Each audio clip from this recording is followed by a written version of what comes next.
अस्सलाम वालेकुम dear students. आज हम लेक्चर नंबर 4 सेल बायोलॉजी की तरफ जा रहे हैं और आज का जो हमारे पास टॉपिक है that is importance of meiosis. बेटा प्रीवियस लेक्चर के अंदर हम बड़े डिटेल में हमने पढ़ा कि एक्चुअली हमारे पास मियोसिस होती क्या है, और जब हम मियोसिस पढ़ रहे थे तो उसमें सिंपल हमने ये कहा कि हमारे पास एक डिप्लॉयड से हमने कहा कि हम 4 हैप्लॉयड की फॉर्मेशन यहाँ पे करते हैं और 4 हैप्लॉयड सेल जो हैं वो हमारे पास उनकी फॉर्मेशन होती है। और उसके अंदर बेटा हमने कुछ बेसिक प्रोसेस भी पढ़े थे जिसमें हमने क्रॉसिंग ओवर का जिक्र किया था। तो अगर हम इम्पोर्टेंस में देखें तो एक पहली इम्पोर्टेंस तो हम यहाँ पे ये कह रहे होते हैं कि क्रॉसिंग ओवर होती है इन केस ऑफ मियोसिस। अब जो क्रॉसिंग ओवर होती है उसकी बिहाफ पे हमें 2 एस्पेक्ट या 2 चीज़ें हमें मिल सकती हैं। एक तो हम कह रहे होते हैं कि डैट इज़ द वेरिएशन। अब वेरिएशन यहाँ पे बेटा किस चीज़ में आ रही है, अगर हम इसको फर्दर कुछ और भी एलैबोरेट कर लें तो यहाँ पे हम ये कह सकते हैं कि ये जो वेरिएशंस होती है ये बेटा हमारा जो जेनेटिक मेकअप होता है उसमें हमारे पास यहाँ पे कुछ वेरिएशन हो रही होती है, कुछ हमारे पास चेंज आ रहा होता है। और चेंज की वजह से बेसिकली हमारा जो जीनोमिक मटेरियल होता है वो एक दूसरे से डिफरेंट करता है, किसी का भी 100% किसी दूसरे के साथ रिजेंबल नहीं कर रहा होता। अब यहाँ पे इवन अगर हम सेम पेरेंट्स की तरफ मूव करें तो सेम पेरेंट्स से जो ऑफस्प्रिंग यानी कि ब्रदर्स और सिस्टर्स उनकी डेवलपमेंट होती है थ्रू द सेक्सुअल रिप्रोडक्शन, तो बेटा इनका भी आपस में सबका जेनेटिक मेकअप एक दूसरे के साथ रिजेंबल नहीं करता। तो ये किसकी वजह से हुआ? ये क्रॉसिंग ओवर की वजह से हुआ। ये किसकी वजह से हुआ? ये हमारे पास मियोसिस की वजह से हुआ। तो ये हम कह सकते हैं कि this is the importance of meiosis. While on other hand हम कहते हैं कि हमारे पास क्रॉसिंग ओवर की वजह से वेरिएशन आई, जेनेटिक मेकअप चेंज हुआ। जब चेंज होता है तो उस बिहाफ पे एक दूसरे एस्पेक्ट में हम कह सकते हैं कि इसकी वजह से हमारे पास एवोल्यूशन भी होती है, यानी कि एक स्पीशीज से दूसरी स्पीशीज की फॉर्मेशन भी होती है। अब एक्चुअली बेटा अगर हम देखें तो एवोल्यूशन में हम कह रहे होते हैं कि एक स्पीशीज से दूसरी स्पीशीज का बनना। अब जैसा कि monkey is a grandfather of man, यानी कि monkey to ape to chimpanzee, chimpanzee to gorilla और गोरिल्ला टू मैन, यानी कि आप लोगों की यहाँ पे फॉर्मेशन हुई। ये थी एवोल्यूशन ऑफ मैन।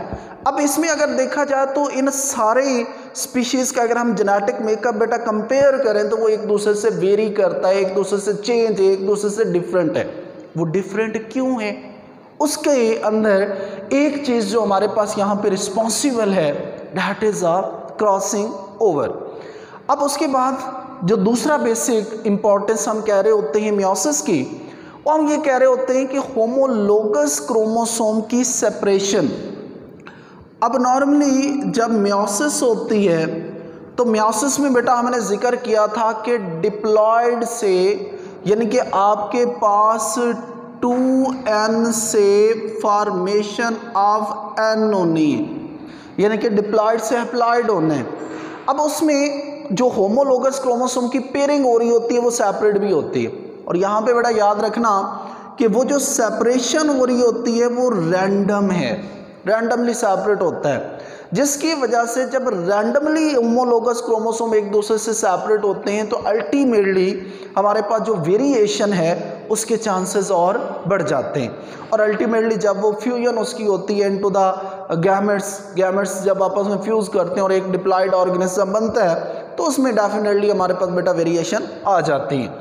दूसरा हम यहाँ पे ये कह रहे होते हैं कि जो मियोसिस है, मियोसिस की वजह से हमारे पास नंबर ऑफ क्रोमोसोम जो होते हैं बेटा वो कांस्टेंट रहते हैं। Number of chromosome remain constant from generation to generation. अब जैसा कि अगर हम ह्यूमन के केस में देखें तो 46 क्रोमोसोम हम कहते हैं मेल में है, इसी तरह 46 क्रोमोसोम हम यहाँ पे कह रहे होते हैं फीमेल में प्रेजेंट होते हैं। लेकिन जब हम मूव करते हैं, जो मेल है, मेल डिवेलप स्पर्म, और स्पर्म के अंदर बेटा नंबर ऑफ क्रोमोसोम 23 हैं, और यहाँ पे भी फीमेल डिवेलप एग, और एग के अंदर भी नंबर ऑफ क्रोमोसोम बेटा आपके पास 23 हैं। अब जब स्पर्म और एग इसकी आपस में फर्टिलाइजेशन होती है, तो as a result of fertilisation जो आगे ऑफ स्प्रिंग डिवेल्प होता है वो भी डिप्लॉयड, और उसके अंदर भी नंबर ऑफ क्रोमोसोम यहाँ पे बेटा हमारे पास कितने होंगे, यहाँ पे हम ये कह सकते हैं कि उसके अंदर भी नंबर ऑफ क्रोमोसोम जो होंगे डेफिनेटली बेटा हमारे पास हम कहेंगे यहाँ पे 46 ही होंगे। और ये जो 46 हैं ये हम यहाँ पे ये कहेंगे 46 वाला डिप्लॉयड है। अब देखिए बेटा अगर आपके पास रिडक्शन ना होती, अब मियोसिस में हमारे पास नंबर ऑफ क्रोमोसोम है और रिड्यूस इनटू द हाफ, अगर यहाँ पे रिडक्शन ना होती तो 46 मेल से आते, 46 फीमेल से आते, तो number of chromosome next generation में तो बढ़ जाता। तो मियोसिस यहाँ पे बेटा क्या कर रही है, बेसिकली ये रिड्यूस कर रही है, ये यहाँ पे रिडक्शन करती है, जिसकी वजह से number of chromosome generation to generation जो है बेटा वो हमारे पास कांस्टेंट रहेंगे। उसके बाद इसकी अगर हम अक्रेंस देखें कि ये किन किन सेल्स में होती है, तो याद रखिएगा meiosis is occur in a sex cell. अब सेक्स सेल्स से मुराद हमारे पास यहाँ पे दो तरह के सेल्स हैं। सेक्स सेल से मुराद हम बेटा यहाँ पे ले रहे होते हैं स्पर्म्स को, सेक्स सेल से मुराद हम यहाँ पे ले रहे होते हैं एग्स को, स्पर्म्स और एग को, तो उनके अंदर ये होती है। उसके अंदर उसके अलावा अगर हम देखें तो प्लांट्स में जो स्पोर्स होते हैं, स्पोर की फॉर्मेशन आफ्टर मियोसिस हो रही होती है। तो ये जो स्पोर्स हैं ये भी हम कह रहे होते हैं कि जिनकी फॉर्मेशन आफ्टर मियोसिस होगी वो हमारे पास बेटा होंगे, यू कैन से कि हैप्लॉइड होंगे। और हमारे पास जो मियोसिस है बेसिकली इसका काम ही ये है कि to reduce a number of chromosome into the half. तो ये तो थी बेटा हमारे पास कुछ इंपॉर्टेंस ऑफ मियोसिस। उसके बाद हम एक नेक्स्ट टॉपिक की तरफ जा रहे हैं, और जो नेक्स्ट हमारे पास टॉपिक है दैट इज मियोटिक एरर। अब नॉर्मली देखा जाए तो मियोसिस इटसेल्फ बेटा बड़ा कंसाइज सा एक्यूरेट सा मेथड है, लेकिन जब भी कोई भी प्रोसेस चल रहा होता है तो उस प्रोसेस के अंदर बेटा आपके पास कहीं ना कहीं कोई ना कोई लीक पॉइंट रह जाता है, जिसकी बिहाफ पे आपके पास वहाँ पे कुछ जेनेटिक वेरिएशन आ जाती हैं। और चूंकि आप यहाँ पे जो वेरिएशन हैं, जो एरर्स हैं, वो मियोसिस के हम पढ़ रहे हैं, तो इस वजह से इसको हम बेटा कहेंगे दैट आर मियोटिक एरर्स। अब बेटा अगर हम मियोटिक एरर्स को देखें तो हम यहाँ पे कह रहे होते हैं कि ये दो तरह के एरर्स डिवेलप करता है।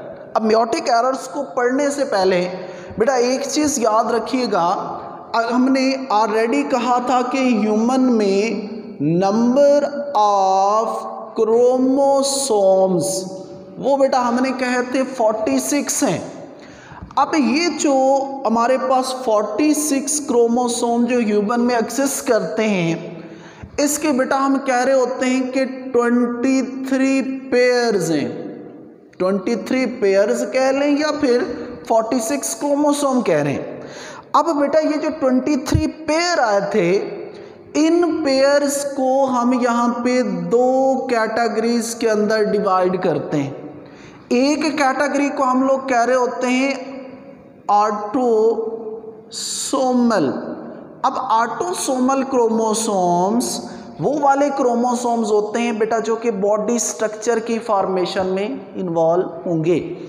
अब यहाँ पे याद रखिएगा कि फर्स्ट पेयर से लेके 22nd पेयर तक, यानी कि 1 से 22 पेयर तक के जो क्रोमोसोम्स हैं वो ऑटोसोमल होंगे। और दूसरे हमारे पास एक जो कैटेगरी है उसको हम कह रहे होते हैं सेक्स क्रोमोसोम्स। अब ये जो बेटा सेक्स क्रोमोसोम्स होते हैं, ये ह्यूमन के केस में यहाँ पे याद रखिएगा, ये सिर्फ और सिर्फ जो 23rd पेयर ऑफ क्रोमोसोम है, that is the sex chromosome. तो यहाँ पे बेटा जब मियोसिस होती है तो अब 22 पेयर ये थे, तो 11 पेयर ऑटोसोमल के आते हैं, एक पेयर आपके पास एक यहाँ पे कह लें कि सेक्स क्रोमोसोम का आ रहा होता है। तो अगर हम टोटल करते हैं तो उसमें हम यहाँ पे ये कह रहे होते हैं कि जब मियोसिस कंप्लीट होती है तो उसमें हम यहाँ पे ये कह रहे होते हैं कि रिडक्शन है। क्या होनी है? रिडक्शन। यानी कि 22 क्रोमोसोम आपके पास ऑटोसोमल होने हैं और 23rd वाला क्रोमोसोम आपके पास सेक्स क्रोमोसोम होना है। यानी कि इनके यहाँ पे एक चीज़ हमें ये भी समझ आ जाती है कि जब मियोसिस होती है तब एक्सपोजर ऑफ ऑल क्रोमोसोम्स होता है, आइदर वो ऑटोसोमल है आइदर वो आपके पास सेक्स क्रोमोसोम्स है। अब दोनों के केस में आपके पास क्या हो रहा है? रिडक्शन हो रही है। अब आपके पास 44 थे तो वो 22 हो रहे हैं, आपके पास 2 थे तो वो 1 के अंदर चेंज हो रहा है। तो यहाँ पे याद रखिएगा, जो आपके पास बेटा मियोटिक एरर्स हैं वो इन ऑटोसोमल में भी हो सकती हैं, वो आपके पास इन सेक्स क्रोमोसोम्स में भी हो सकती हैं। यानी कि अगर हम मियोटिक एरर्स को देखें तो हम कहते हैं there are 2 kinds of meiotic errors. एक जो टाइप है उसको ऑटोसोमल मियोटिक एरर बोलेंगे, दूसरे को हम सेक्स क्रोमोसोम मियोटिक एरर्स बोलेंगे। अब इनमें से अगर किसी के अंदर भी बेटा हमारे पास कुछ वेरिएशन आती है, मियोटिक एरर्स आते हैं, तो बेटा याद रखिएगा कि हमारी बॉडी के ऊपर कुछ एडवर्स किस्म के इफ़ेक्ट जनरेट होते हैं। वो हमारी बॉडी को फिजिकली भी डिस्टर्ब कर सकता है, उसकी ग्रोथ के ऊपर इफेक्ट हो सकता है, फंक्शन के ऊपर इफेक्ट हो सकता है, सोशल लाइफ जो हमारी है वो भी डिस्टर्ब होती है। इसी तरह मेंटल यानी कि आपके ब्रेन यानी कि आपका जो नर्वस सिस्टम होता है बेटा उसके ऊपर भी इसका इफेक्ट होगा। अब यहाँ पे सबसे पहले कुछ बेटा हम मियोटिक एरर्स यहाँ पे डिस्कस करते हैं। तो सबसे पहले हम डिस्कस कर रहे होते हैं डाउन सिंड्रोम को। अब down syndrome it is autosomal. Already बेटा हमने कहा है कि ये मियोटिक एरर ऑटोसोमल भी हो सकते हैं, मियोटिक एरर आपके पास सेक्स क्रोमोसोम्स में भी हो सकते हैं। तो यहाँ पे बेटा देखें तो ये ऑटोसोमल है। अब ऑटोसोमल में ये किस पेयर को इफेक्ट कर रहा है? ये 21st को करता है। हमने यहाँ पे बेटा पढ़ा था कि 1 to 22nd पेयर तक के क्रोमोसोम ऑटोसोमल है।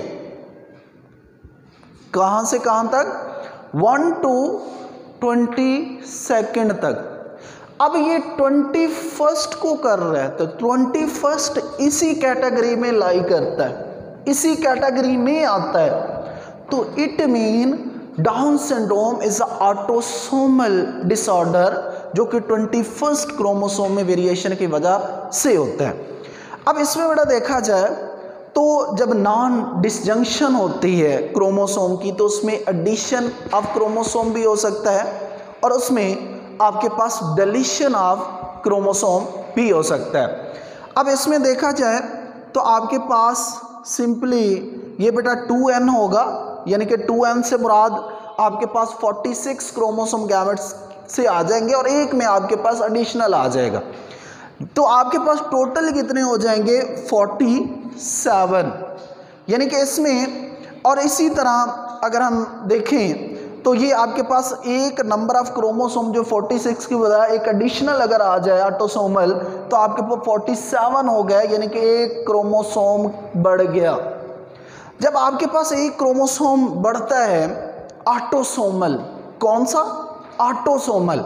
और ये भी याद रखिएगा 21st वाला, अगर 22nd वाला 20th वाला या 19 कोई और होता है तो फिर ये डिसऑर्डर नहीं होगा बेटा, याद रखिएगा, फिर उसको हम कुछ और कहेंगे। अब यहाँ पे सिर्फ हम 21st के साथ इसको कर रहे हैं। तो यहाँ पे याद रखिएगा कि ये जो ऑटोसोमल वेरिएशन आई है एट क्रोमोसोम नंबर 21 या 21st, ये बेटा डिपेंड करती है एज ऑफ मदर पे। अगर आपके पास मदर की एज ज़्यादा है तो डाउन सिंड्रोम उसके जो चाइल्ड होते हैं, उसके जो ऑफस्प्रिंग उससे डेवलप हम करवाते हैं, उनके अंदर बेटा इसके चांस ज़्यादा होंगे होने के। और इसी तरह अगर आपके पास मदर की एज कम है तो हमारे पास इसके अक्रेंस के चांस कम होंगे। यानी कि डाउन सिंड्रोम फिनोमेना या डिसऑर्डर, इसकी occurrence is directly proportional to the age of mother.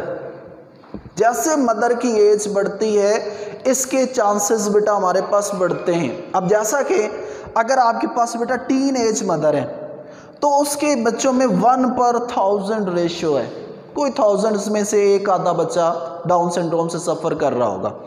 इसी तरह अगर 45 ईयर है मदर की एज तो ये 1/100 आ जाएगी। देखिए कितना, यहाँ पे 1000 था, यहाँ पे 100। अब इधर क्या है, एज बढ़ रही, यानी कि एज बढ़ती है, रिस्क फैक्टर भी इंक्रीज हो रहा है, वो डायरेक्टली प्रोपोर्शनल आ रहा है। इसी तरह अगर 55 ईयर एज चली जाती है तो हमारे पास यहाँ पे बेटा यही जो रिस्क फैक्टर होता है वो हम कहते हैं कि इसके साथ अगर हम कंपैरिजन करें 1/100 तो ये 3 टाइम्स इंक्रीज कर जाता है। तो इस चीज़ से बड़ा क्लियर सा हमें पता चलता है कि एज जो है वो डायरेक्टली प्रोपोर्शनल है इन वेरिएशंस के। जितनी मदर की एज ज़्यादा होगी उतना डाउन सिंड्रोम होने के चांस या उसकी अक्रेंस के चांस ज़्यादा होंगे। अब इसमें अगर देखा जाए तो इसकी वजह से अगर कास देखे जाएं तो mostly if a person is suffer from the down syndrome तो बेटा अर्ली एज में ही उसकी डेथ हो जाती है। कब होती है? बिल्कुल अर्ली एज में ही उसकी बेटा डेथ हो जाएगी। उसके अलावा अगर हम देखें तो कुछ सिम्टम, अगर जब बेबी की बर्थ हो जाती है तो उसमें कुछ सिम्टम्स हमारे पास आते हैं if it is suffered from the down syndrome. तो एक तो हम यहाँ पे ये कह रहे होते हैं कि बॉड फेस, उसके अलावा प्रोट्रूडिंग टंग्स, उसके अलावा आपकी मेंटल रिटार्डनेस, उसका सेंट्रल नर्वस सिस्टम, उसकी बेटा प्रॉपर ग्रोथ नहीं हुई होगी। तो ये कुछ एबनॉर्मेलिटीज़ आती हैं। उसके बाद जो नेक्स्ट हमारे पास है दैट इज़ अ क्लिफेंडर सिंड्रोम।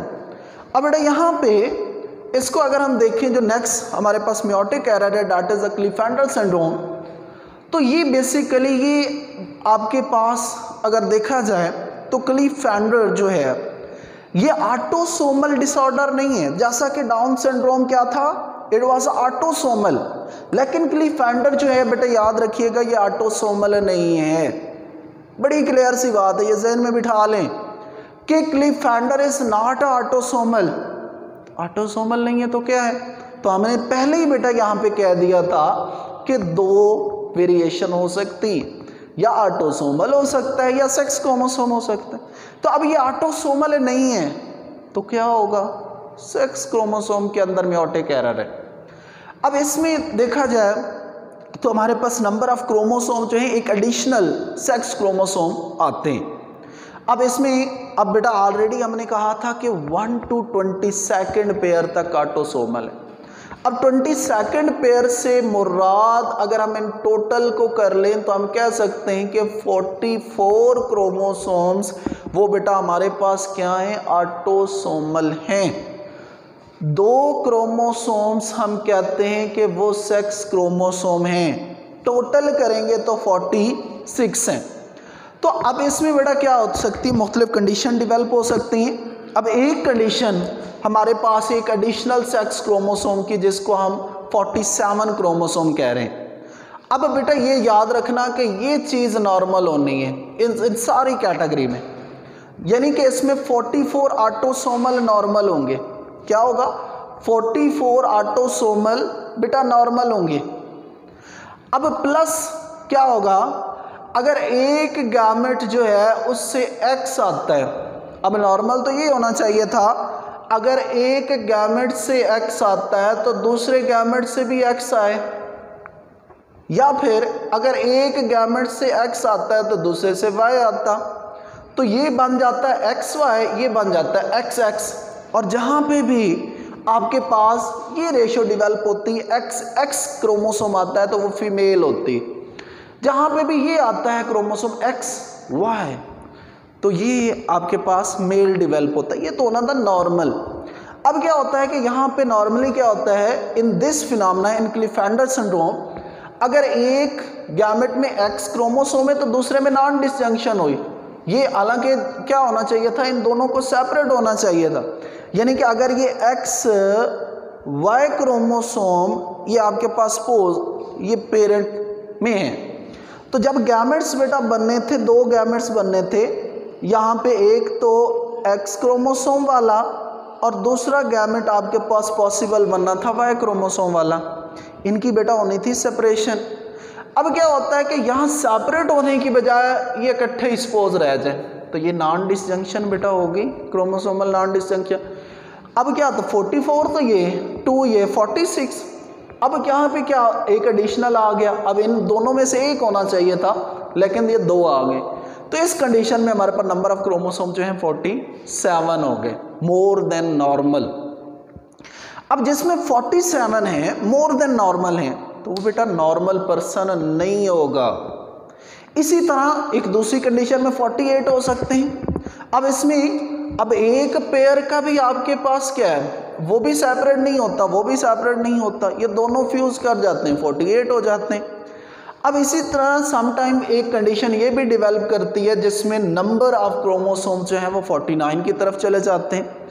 इसी तरह एक ये भी कंडीशन है जिसमें दो आपके पास वाई क्रोमोसोम फ्यूज कर सकते हैं। अब ये बेटा आपके पास बहुत रेयर है, this one is a rare. तो इन सब केस में क्या होता है कि बेसिकली वेरिएशन अगर एक बेटा देखें तो कहाँ पे आ रही है, सेक्स क्रोमोसोम में। तो ये आपके पास ऑटोसोमल नहीं है, ये सेक्स क्रोमोसोम का इफेक्ट है।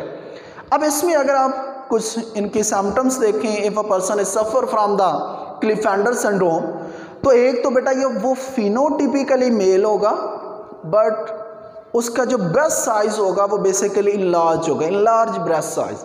अब ब्रेस्ट साइज का इंक्रीज करना, this is a secondary sex character of a female, male का नहीं है। तो वो फिनोटिपिकली आपके पास मेल है बट उसका ब्रेस्ट साइज भी इंक्रीज करेगा। उसके अलावा ओबेसिटी, मोटापे का शिकार हो जाएगा।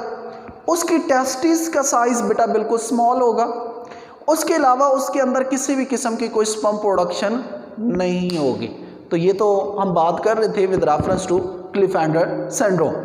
उसके बाद जो नेक्स्ट हमारे पास है that is the Turner syndrome. अगर बेटा हम टर्नर की तरफ जाएं तो इट इज अ कंडीशन और this is occur in a female, और इसमें आपके पास 1 मिसिंग एक्स क्रोमोसोम है। अब फीमेल में नॉर्मल क्या होता है कि एक्स क्रोमोसोम होते हैं सेक्स, बाकी 44 आपके पास ऑटोसोमल हैं, 2 ये तो 46 हो जाते हैं। अब एक एक्स मिसिंग है, यानी कि 46 अगर हम कहें तो 46 में से -1 कर दें, 2n -1 कर दें। अब 2n हमारे पास क्या था बेटा 46, एक डिप्लॉयड था, इसमें से हम -1 करते हैं तो क्या आएगा 45, यानी कि 44 ऑटोसोमल प्लस एक एक्स क्रोमोसोम आया तो हमारे पास 45 क्रोमोसोम है। अब इसकी अगर हम देखें इफ अ पर्सन या फीमेल इज सफर, तो इसमें बेटा मोस्टली तो ये हो जाता है कि ड्यूरिंग अ प्रेगनेंसी हमारे पास एबॉर्शन हो जाएगा।